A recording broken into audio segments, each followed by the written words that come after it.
Olá, estamos de volta com o programa Você Pode Ser Feliz aqui pela Rede Século XXI. Estamos com a presença do Padre Alexander, da psicóloga Maria Tereza, também presença do Fred aí nas sextas-feiras, nos ajudando, nos alimentando a partir da música, com a nossa espiritualidade, com a nossa oração. Isso é muito importante para todos nós.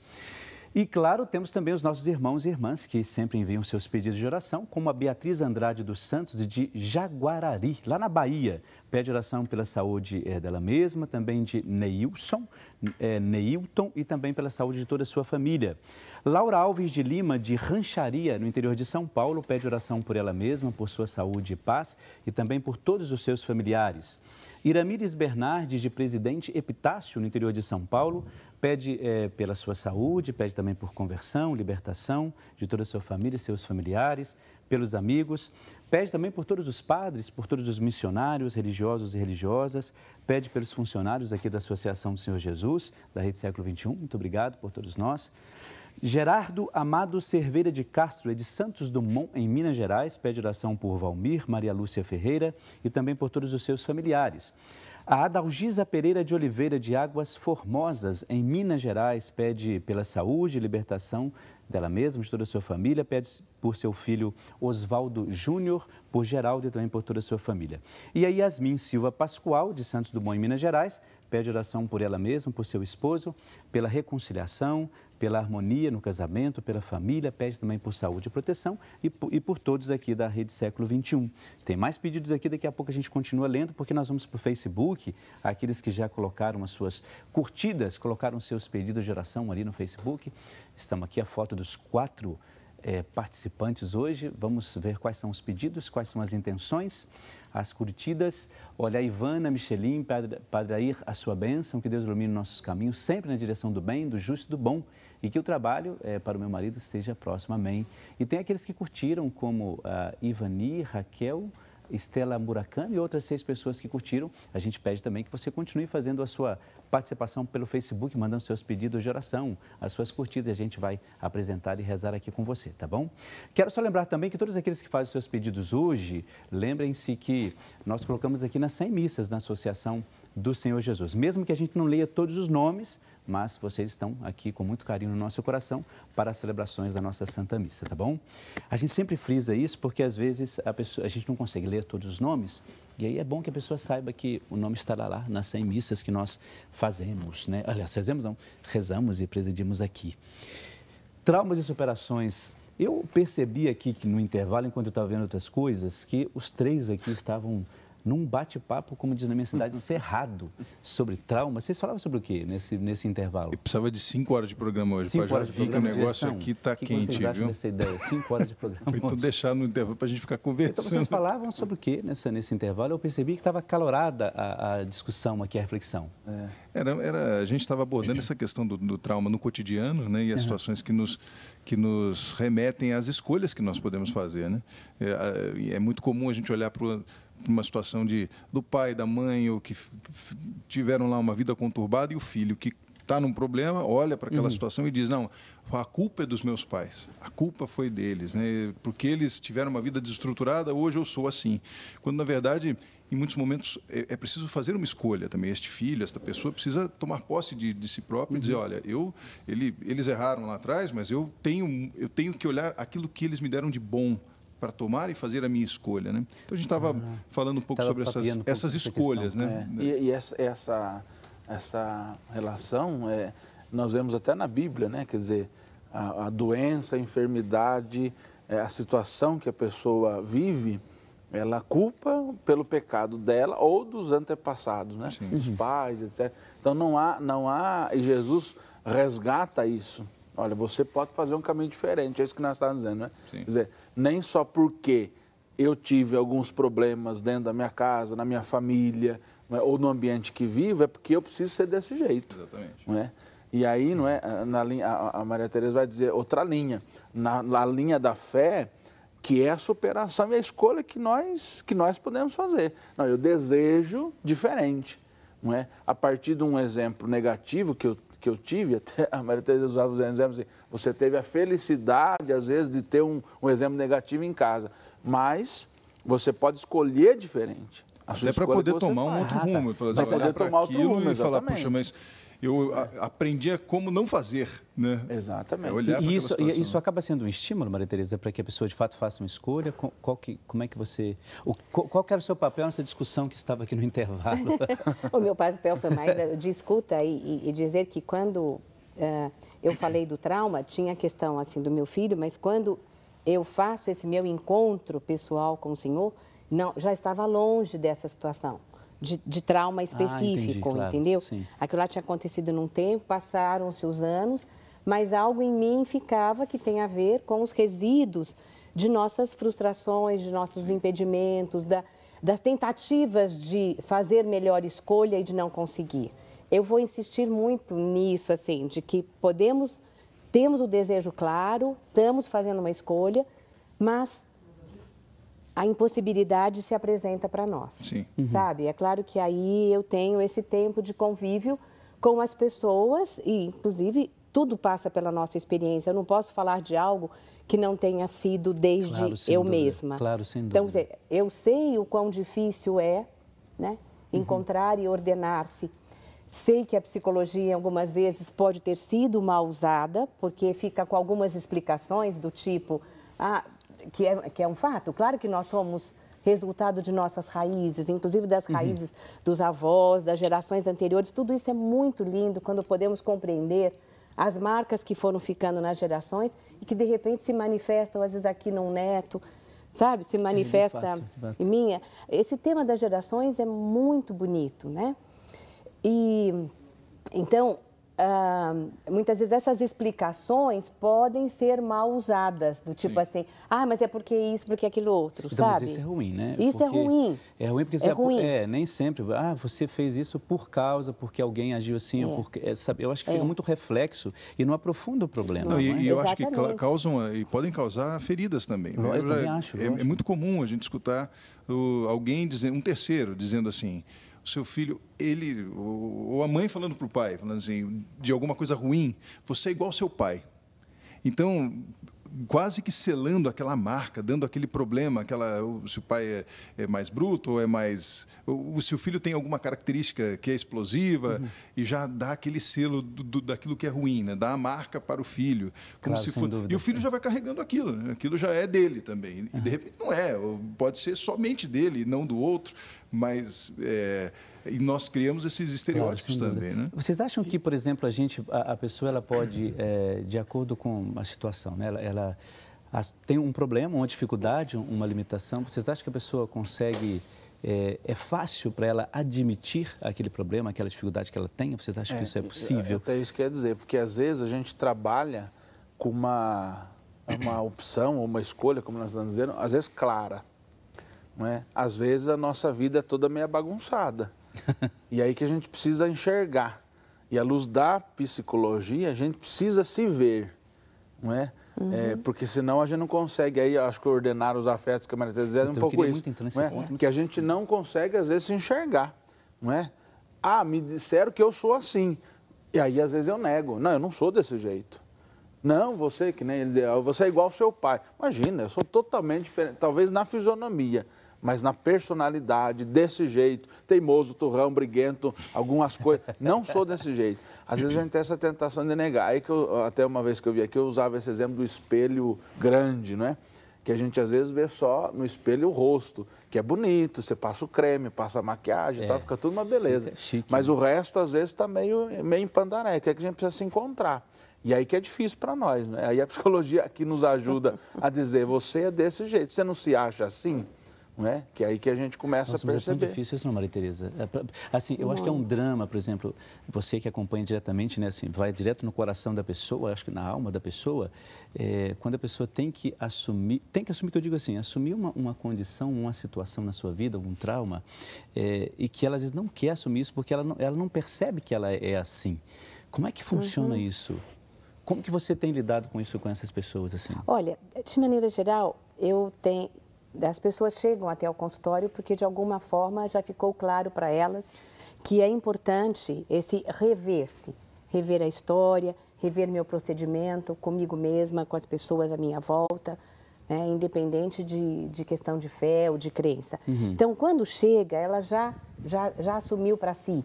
E ela aí tem uma coisa pela qual eu tenho profundo respeito, ela pede para um igual que a ajude.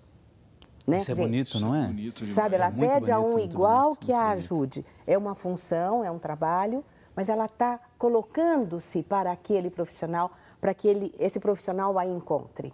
Né? Então, esse pedido de ajuda para um igual, e quando você pode somar isso, a pedido de ajuda para um igual, junto com o pedido de ajuda para ele, quer dizer, as bênçãos virão, mas passar pelo deserto também é muito bonito. Porque A aridez que você falava, né? a aridez, nossa, nas desolações, são os momentos, desolações, agora estou indo além de um trauma específico, momentos de desolação, até pela linguagem de Inácio, né, que eu trouxe aqui. A desolação é importante, é ela que nos faz mais próxima desse corpo deformado, entre aspas, né, que podemos ter. Você falou, olha, aqui está aparecendo, mas aqui dentro de nós tem coisas que estão alteradas. E o momento de desolação vai me abrir para isso. É ali que é quando eu sou fraco que sou forte. São Paulo. Né? Às vezes não é difícil a gente entender isso, porque a gente não aceita muito esses momentos de deserto, de desolação, e muitas vezes a gente não acha que isso é ruim para nós. A gente, ser humano, no sentido de negação, a gente, ser humano, não tem essa impressão, não é? Ah, eu estou meio desolado, acho que eu estou em crise, não estou legal, acho que isso é ruim, não é? Então, às vezes, mas não, a gente precisa aprender a olhar, eu acho, e aí eu pergunto a você também, né? Aprender a olhar isso como algo bom. Nossa, vocês não têm ideia como é bom. Assim, Mas a pessoa, será que não nega isso o tempo todo? Até o momento em que ela diz assim, olha, não, de fato, eu estou com esse problema. sabe qual que Porque pode ser uma negação. Não, essa negação existe, o processo de resistência interno para entrar em contato com isso, é um processo que existe a despeito de nós, né? Sim. O ser humano, a estrutura psíquica vai fazer com que ele resista a entrar em contato com aquilo que vai me obrigar, entre aspas, a uma mudança. E a mudança é temida, claro. Eu estou numa zona de conforto, eu estou me relacionando, não está bom, mas é assim que eu sei. Então, quer dizer, não é fácil a gente alterar um padrão de conduta interno que resulta num padrão de conduta externo. Mas as desolações aí são boas, porque elas vão, sabe, vão nos forçando a entrar nesse caminho. Entendo. E é quando nós podemos experimentar até mais a graça, né? É o chamado... É porque eu acho que depois isso Pode acontece porque a gente se desarma, porque a grande verdade é que esse enfrentamento da desolação, ele só acontece porque você está diante daquele problema, você precisa olhar para si próprio, perceber que você é fraco diante daquela situação e concordar e aceitar. Eu não consigo enfrentar isso sozinho, eu não consigo.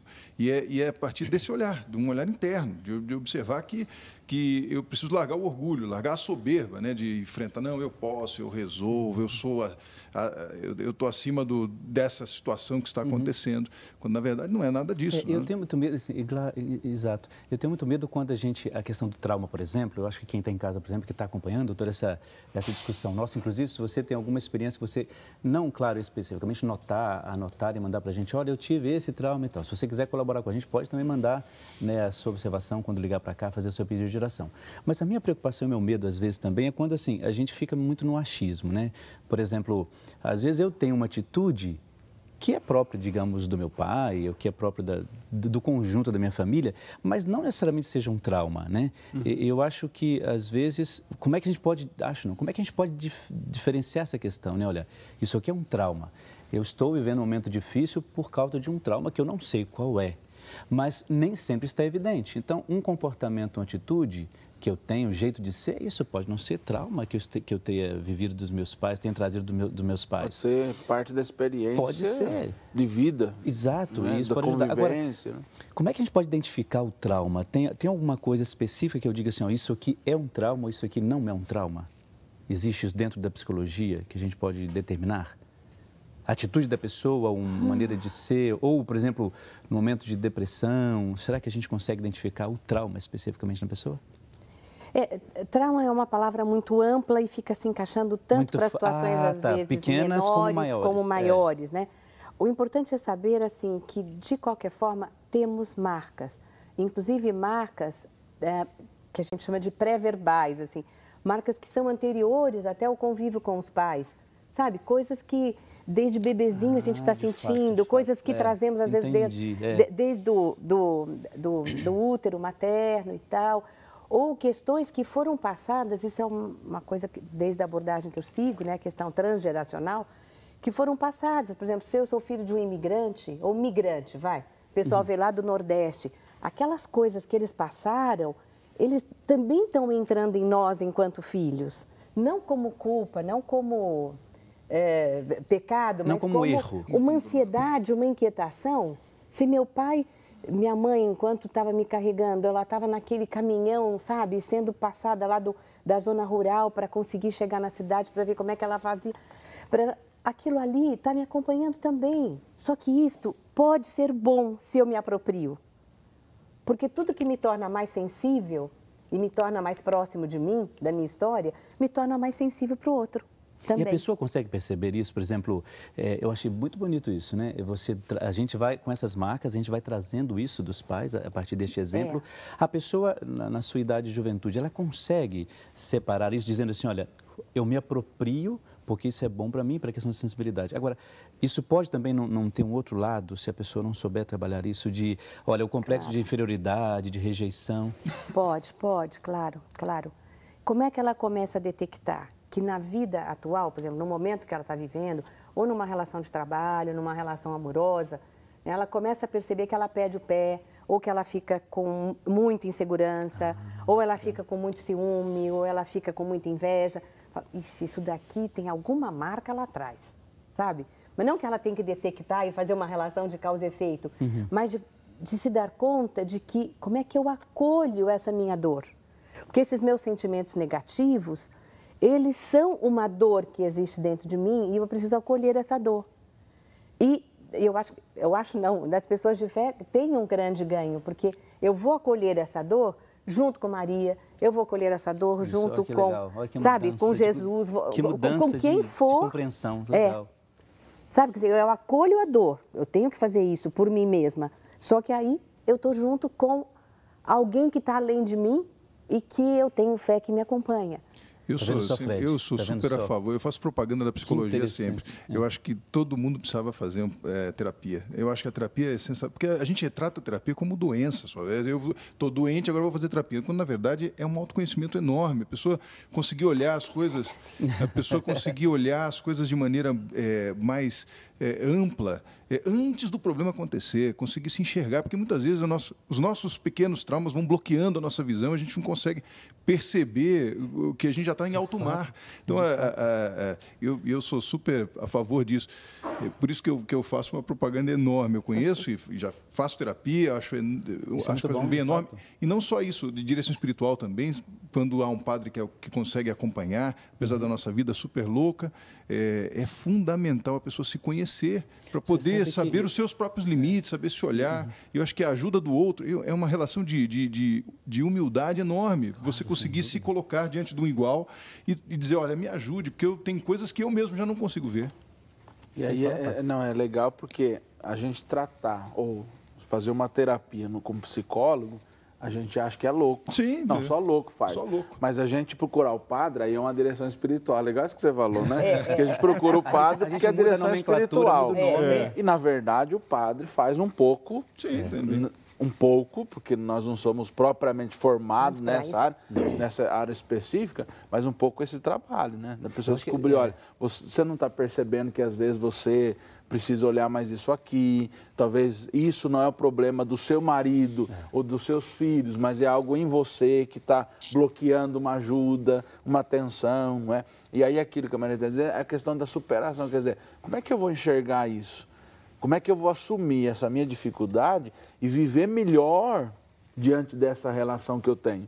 Com isso. E eu acho que aí, quando a gente olha as atitudes de Jesus em relação às pessoas, sobretudo os pecadores, aqueles que eram jogados de lado, é essa atitude. Olha, meu irmão, minha irmã, você tem isso, mas saia de fora do caminho e entre no caminho. Você pode participar dessa graça, você pode se associar, mas você precisa querer se associar. Mesmo assim, mesmo nessa dificuldade. Levanta, pega a tua cama e anda. Aliás, é a dificuldade que torna melhor Exatamente. ainda. Então, a gente falava, a gente Né? começou até no outro bloco falando um pouco isso, nessa questão da dificuldade, até os traumas que podem, né, nos ajudar. Olha só, você que está acompanhando o programa Você Pode Ser Feliz de hoje, estamos aqui com a presença do padre Alexander, estamos com a presença também da Maria Tereza, e esse bate-papo, Fred também aqui, e esse bate-papo está rendendo bastante porque estamos falando sobre a questão dos traumas, das dificuldades, vários outros assuntos vão se encaixando dentro disso aí. O importante é que você esteja aproveitando bem esta manhã de sexta-feira. Vamos para um brevíssimo intervalo, breve mesmo, daqui a pouco a gente já volta e o Fred nos brinda com música, pode ser, Fred? Pode Vamos ser. lá. Tudo que me entrega, por tudo que me negas, pelo que ri e o que lamentei, na noite mais escura, no dia mais difícil, em cada derrota, na dor da solidão, te louvarei, meu Deus, mesmo se a voz se calar,